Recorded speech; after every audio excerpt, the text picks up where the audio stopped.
At ease, brothers. Man, I just wanted to fire this camera up real quick, brothers. And I'm not sure what time you watch this video, but at the time I'm making it, it's 3:11 in the morning, a.m. Central, right? And I wanted to make this video, man, because, you know, I always say, or I sometimes say, man, there are a lot of things that happen in life that I just don't share with my brothers. I just keep it to myself.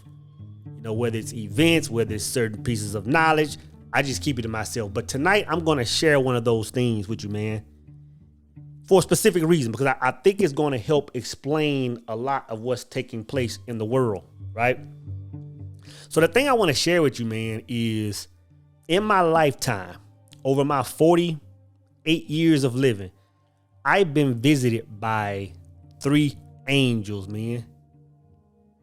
I've been visited by 3 angels, and each time, man, those encounters have my life has done something different each and every time, right? And the reason I want to talk about this, man, is because, you know, a lot of people I talk to, whether it's for work, whether it's partners texting me, you know, a lot of people's lives are just doing some wild stuff. Not saying that everybody is hitting the bottom, but a lot of people's lives are just doing weird things. And I was even saying this a few days ago on a video, man. I said, you know what, man, in one day, in a 24-hour period, like I would say one of my partners that was the most closest to me, the female that was most closest to me, both were out of my life in a 24-hour period. That same day, one of my quote unquote female best friends from back home passed away, right? And I was sharing the text that her and I was sharing on the video I was talking about, man. And it's just like, it's just a weird time. And I'm telling you, the encounter I had tonight, right, or this morning, explained a lot of things, right? Well, I'm gonna start this. I'm gonna start with the first time, man. Let's just make this a story time, right? I'm gonna say the first time I had this encounter with an angel, right? But I think I was 17 years old, man, and I was kind of at that stage where I was reckless. You know, I was kind of moving funny. I was hanging with the wrong crowd. I was in that stage, hat to the back, you know, type stage, right? And I'm at this gas station, middle of the day, bro. And I'm walking to this gas station. And I think I'm like looking at chips or something, man. And for some reason, I could just feel somebody looking at me. And I turned around and I looked outside of the gas station, and there was a man pumping gas, but he wasn't on the side. You know, he wasn't on the side where his gas was pumping. He was on the passenger side, looking in the store, just looking at me through the glass, just staring at me. And he wasn't just like looking at me like he knew me. He was looking at me as if he was there for me. Weirdest feeling. I'm 17 years old, right? Anyway, I keep on moving. I keep on shopping. And by the time I'm checking out, I'm paying for my stuff, and I'm walking out, he's right there. And he's coming in to pay for his gas, right? And I can't remember exactly what he told me. I don't want to make something up. I can't remember exactly what he told me, but he said something like, it's time for you to get right. Like, it's time for you to change what you're doing, you know, in so many words, you know. And I was like, yeah, you know, like, thank you, sir. Like, you're right, sir. Like, what you're saying is good stuff. And I kept on going. And I remember looking back, man, and the guy was still looking at me. And I was like, bro, this is weird. Older guy. He had to be in his 50s, black man. And he had like a, I don't know if he had a cane, but if he didn't have a cane, he had a limp. I remember something about him. Anyway, fast forward to that night. Brothers, real quick, I hate to interrupt the story. You got to hear what happened at the club that night. But I want to tell you a story within a story, right? So I'm at Kroger's the other day, man. I'm grocery shopping, right? And I'm going down one of the aisles. And there's a lady coming toward me. She had to be 65, 70-ish, man. Beautiful lady, man. And when she gets to me, she says, ashwagandha. And she didn't say ashwagandha. I'm only using that word because whatever she said, that's kind of what it sounded like. So she said ashwagandha. And I'm like, what are you talking about? She said, you put ashwagandha or whatever this word is on your face. I said, no, I don't know what that is, right? She said, my father used to make this concoction, and he would put on his face, you know, ever since I was a little girl, and it kept him looking young. In other words, she kept telling me it looked like water was up under my skin, like hydrated, in other words. And she said he called it whatever this word is she was saying. And I'm like, nah, I use this product. I use T.H. Hanley. I use this. So I'm telling you, brothers, man, if you want your skin to be hydrated, if you want to have that ashwagandha look or whatever she was saying, man, I've been telling y'all brothers for 2 or 3 years now, get on that T.H. Hanley. All I do is put on my AM moisturizer, my PM moisturizer. Exfoliation is simple. And my skin is looking like this, man. So that's why I'm glad to partner with T.H. Hanley on today's video. Believe me, man, T.H. Hanley is the truth. You've heard me talk about them before, and you're going to be hearing me talk about them for a long time because I know the positive impact they've had on my life. Seriously, I don't think some of you brothers believe me when I tell you how much implementing a quality skincare routine will improve confidence in all areas of your life. T.H. Hanley makes taking care of your skincare uncomplicated. They provide you with all the products that you need and nothing you don't. I recommend you start with their level 1 system, which comes with all the basics: a daily face wash, an exfoliating scrub, an AM moisturizer with SPF 20, and a PM moisturizer. Oh, and to make it simple for guys like us, they provide this instruction card in every box that tells you how and when to use each product. It definitely comes in clutch. Skincare wasn't something I always took seriously, brothers, but now I wish I would have sooner. But you don't have to take my word for it, brothers. There are over 5,000 5-star reviews from customers around the globe. In addition to amazing skin, members of T.H. Hanley get tons of benefits, including at least 20% off of retail price, access to exclusive monthly deals, the ability to pause or cancel at any time, and free US shipping. And because T.H. Hanley is sponsoring today's video, they're offering my viewers a great deal. Just click the first link in the description box and you'll get 30% off your first box, plus a free gift. Don't miss out on this amazing deal. Click that link and get started today. That same day, that night, man, I went to this club. There was this club in my hometown, Longview, Texas, 903. And it was called The Jungle. And it was a teen club. So it was for anybody in between, I guess, I don't know, if they let 15 in there, 15, 16, 17, 18, 19, you know, that was the play, man. It was a teenage club. And I remember I was in this club, bro, and me and my partners were in there, man. And I remember I was on the dance floor. I'm on the dance floor, man, you know what I'm saying? G'd up, man, cool, you know, swagged up. And I remember the girl I was dancing with, which I can't remember who she was, but I remember looking over her shoulder while dancing and seeing the old man. Seeing the old man in the club, in the teenage club. And he's looking at me, bro. And I'm like, that's the same old dude from earlier. And I'm like, why is he in this space? But at the same time, I'm saying to myself, I said, well, maybe like he's in here looking for like his daughter or son, and he's, you know, trying to check, you know. But man, he was looking at me, man. And then something hit me, bro. What he said to me earlier, whatever it was he said, I can't remember. It hit me. And I said, you know what, man? I'm not supposed to be here. In the middle of the club, bro, dance floor lit, ladies. I said, I'm not supposed to be here, man. And I remember telling my partners, I said, hey, man, I don't know if y'all gonna ride out with me, but I said, I'm out. I'm out. And I remember this. I remember when I walked out to the parking lot, because I left by myself, because they were going to stay. When I walked out to the parking lot, my truck had been broken into, right? Had this Blazer, man, on hydraulics, clean, brother, all black. And the things that were stolen out of my truck were things, I'll just say it like this, were things that really I didn't need to have anyway, right? So man, I got past that. And from that moment right there, bro, my life was shifted. I was, again, 17, man. That's when I went and got back into church. I mean, Wednesdays, I'm in church. Sundays, I'm in church. In the daytime, I'm reading and studying my Bible and other books. And it just changed my life, man. Right? Fast forward, bro. And to be honest, that man, I forgot about that man. Completely forgot about him after that, right? Fast forward, man. 2016, right? You hear me talk about the homeless man that kind of shifted my life all the time. Right? His name was Mr. Ernest.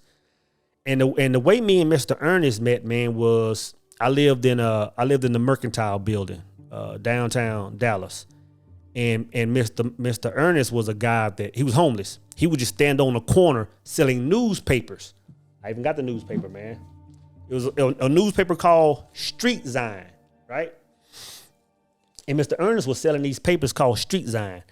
And I would walk by them, and for like the first, I'll say 5 or 6 encounters, it was just like a, hey, how you doing? Maybe it might be 2 or 3 words, nice guy. 2 or 3 words, man, and speak. And we kind of built some rapport, kind of like a relationship from seeing him every day, and one day he just started talking to me, just kind of telling me about his story. And, I'm like, oh, okay, told me his name. So that's why I started calling him Mr. Ernest, right? He was an older gentleman. Ernest was, I was probably 40 at the time, give or take. And Ernest was probably mid 50s, right? And he just kind of started sharing a little bit of his life with me. And one day, and I tell this story all the time, one day my son was in Dallas visiting me, and me and my son are walking toward back home, and I see Ernest selling the papers, man. And Ernest is looking at me a little different, right? Because my son is with me. And he stops, man. I said, hey, this is Mr. Ernest. And he said, this is your son? He said, yeah. I said, yes, sir, And he put the papers down, and he grabbed my son by both shoulders, and he gave him that message, right? That I say all the time. He said, hey, you know what, man? I spent this much time in prison. He said, listen to your pops, do this right here, do this right here, do this right here, and you're going to be okay. He told my son that, man. And the look on my son's face, brother, when we walked off was almost like I could see that my son absorbed this knowledge, was like, dang it, like this brother just put me on a whole new path, right? And then the next time I saw Ernest is when we had a conversation about me, probably a couple of days later. And I was telling him, I said, yeah, man, I'm thinking about, man, I want to do this. I want to write, man. I want to write, man. I want to be a content creator. And this brother sit there and gave me this spiel saying, hey, I can't remember what all Ernest said over this probably 7 to 10 minute conversation, but it made me go in my apartment right at that moment, man. At the same time, I was reading that book, 5 Things You Must Do Before You Die, or whatever the name of that book is, right? And it just shifted my reality, bro. And I tell this story all the time, man. But like I said, this paper, this is the one I bought from Ernest that day, and this is August 2016. You see the date on there. I started my YouTube channel on September the 5th of 2016, and it was a day after Ernest shifted my life, right? And it just set me on a whole new path. Like my life is doing what it's doing right now because of that conversation I had with him. You know what I'm saying? Like, and I always say, matter of fact, my first thing I wrote, man, was in another magazine, the same magazine that Ernest was selling. You see, it's October of the same year. And I wrote this story, and it's called, you see it right there, it's called Life Amongst Angels. And I was talking about what I'm talking about tonight, what I'm talking about right now, right? And it was about Ernest. Let me see if Ernest's picture's still on her, man. Yeah, you see Ernest. He's vendor 2466, right? I'm not sure if y'all can see that. That's Mr. Ernest, man, the guy I'm always talking about, right? And I didn't consider Ernest an angel until probably a week or two after that. Because after I had that conversation with him and did all that stuff, when I would go downstairs and I didn't see him for weeks. I'm like, is he gone? The next time I saw him was the last time I saw him. I saw Ernest in the same spot, but instead of holding newspapers, selling newspapers, Ernest was on a cell phone. And I was like, this is the wildest thing, man. So we sitting there talking, and he's kind of giving me an update. He's like, yeah, like I'm about to be gone, man. Like you're not gonna see me anymore. Like, I'm getting ready to do some big things, man. I'm finna go do this. I'm like, bro, how you go from homeless to cell phoned up and you calling plays now? Like, what's, and I didn't see Ernest ever again. And I said, Ernest was an angel, bro. Like Ernest, I feel like Ernest strictly came in my life to redirect me. Like I'm saying, if it wasn't for this homeless man, my life wouldn't even be what it is right now. Right? So fast forward to the night, man. Fast forward to the night. Tonight, or this morning, is one of these days, man, where I'm pulling an all-nighter, right? Got a lot of stuff going on, a lot of projects working on. So I'm pulling an all-nighter, man. So it was around I'll say 2:30ish, 2:45ish, because I just got back, right? And I'm out of coffee. I didn't have any coffee, man, in my Keurig coffee. So I said, man, I gotta go to the store and get me some coffee, man. So I go to the store, right up the street, and I'm getting gas first, right? And I'm sitting there pumping gas, brothers. And I'm sitting there leaning against my truck, just sitting there pondering, man. And I look to my left and I look inside the store. And I look inside the store and there's this older white gentleman, kind of had like an older Burt Reynolds look to him, man. I don't even know if Burt Reynolds is still alive. He had this old Burt Reynolds look to him. And I look in the store and he's looking at me, bro. And the look he's giving me is the same look that the man gave me back when I was 17, except that man was on the outside of the store. I mean, like this man was looking through me, right? And he's looking at me for a second and he just walks off, man.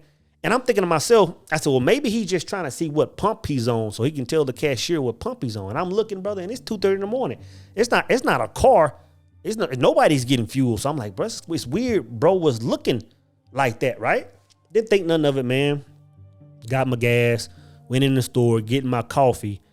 And in this store, man, they have a few checkout places where you can actually interact with the person, or they have some new ones on the side, which I always go to, where you ain't got to talk to nobody. You can just scan your stuff, scan the cup, pay for it, automate it, and walk out. That's how I get down, right?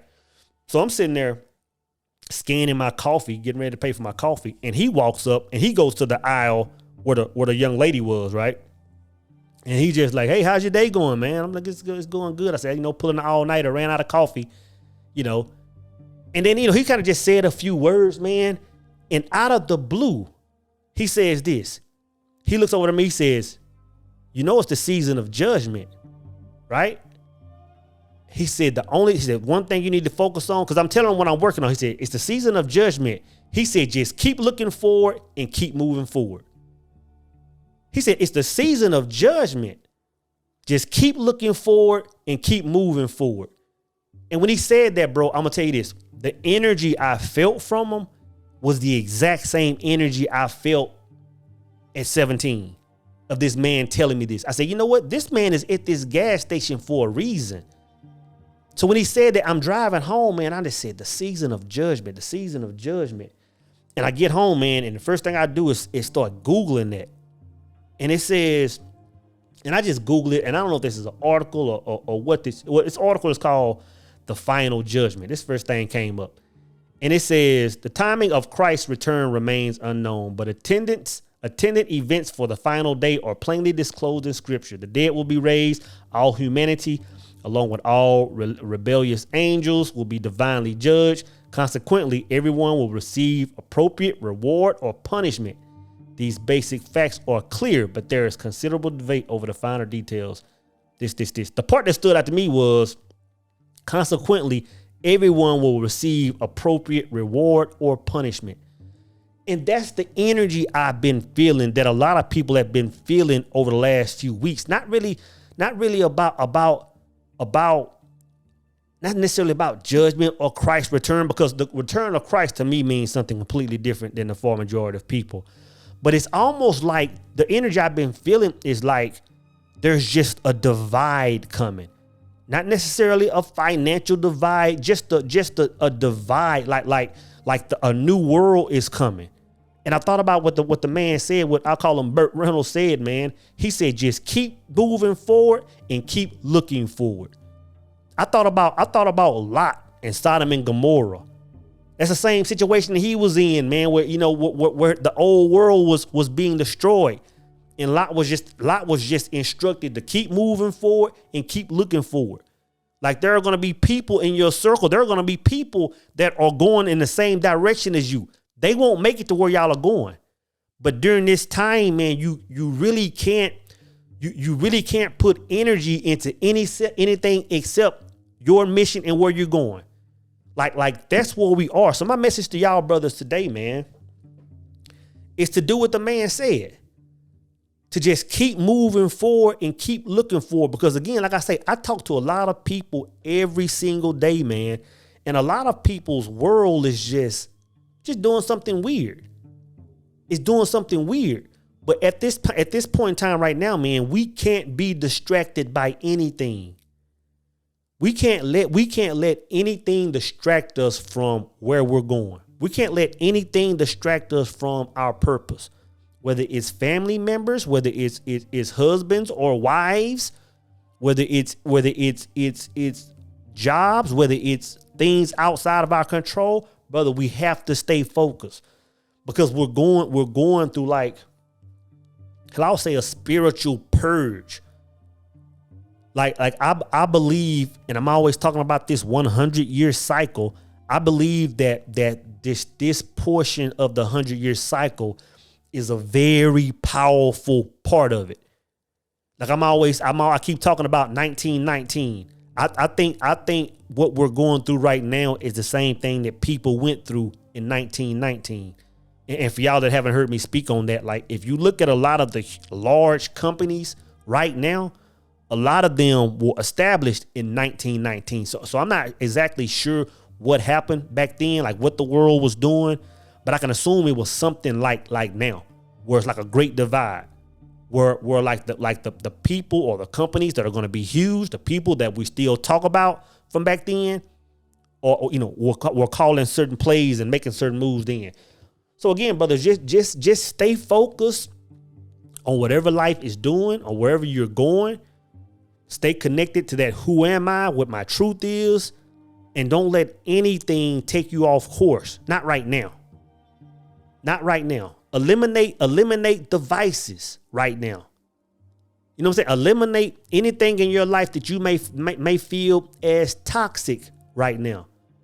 You know what I'm saying? Like I know you might, it might be the norm for you to go out and wild out on the weekends and hit the club and take a young lady home. Man, I understand that that's a phase that a lot of men go through, but right now, brothers, ain't that time. It ain't that time. I don't know why I keep getting these videos that pop up on my social media. It keeps talking about and I said it in my last video. It keeps talking about all these videos, all these issues coming up, people dying and getting sick and all these, I'm like, bro, this is the time right now, man, where everybody just needs to sit their ass down at home and lock into something. Lock into mission. Blinders on, bro. Because again, the world is doing something. And as it's doing it, as this judgment plays out, brother, you have to make sure you're on the right side of the fence. Make sure you're on the right side of the fence, man. So hey, this might be the season to sit the Henny down for a little bit. This may be the season, man, to sit the bud down. Leave the club alone for a little bit, man. Let me sit home and Netflix and chill by myself. Let me pick up a book. Let me use this point in time to elevate. Let me use this point in time to learn something else. Let me use this point in life to learn about myself, to see where I am, to see why I make the decisions that I make, what I need to alter about myself. It's that time, brothers. It's that time, brothers. Brothers, don't forget about the amazing deal at Tiege Hanley. Click that link and get started today.